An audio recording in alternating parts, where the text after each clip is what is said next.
กัมพูเจียกักตัวชาวต่างประเทศ800 คนในคาสิโนเมืองสีฮานูวิลฐานสงสัยพัวพันแก๊งคอเซ็นเตอร์สำนักข่าว TBS ของญี่ปุ่นรายงานว่าวันที่10 กุมภาพันธ์ 2026เจ้าหน้าที่กัมพูเชียได้ยกระดับการปราบปรามเครือข่ายหลอกลวงข้ามชาติอย่างเข้มงวดล่าสุดได้เข้ากวดค้นสถานบันเทิงคาสิโนในเมืองสีฮานูวิลทางตอนใต้ของประเทศและได้กักตัวชาวต่างประเทศประมาณ800 คนโดยกำลังตำรวจท้องถิ่นได้สมทบกันบุกเข้ากวดค้นสถานที่เป้าหมายและพบผู้ต้องสงสัยอย่างน้อย7 ประเทศเป็นต้นแมนญี่ปุ่นสหรัฐอเมริกาและสาธารณรัฐประชาชนจีนในที่เกิดเหตุเจ้าหน้าที่ได้ยึดของกลางที่นำใช้เข้าในการกระทำผิดประกอบมี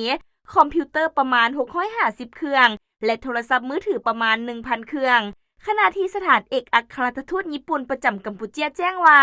กำลังอยู่ในระหว่างการตรวจสอบข้อเท็จจริงและประสานงานเกี่ยวกับเหตุการณ์ดังกล่าว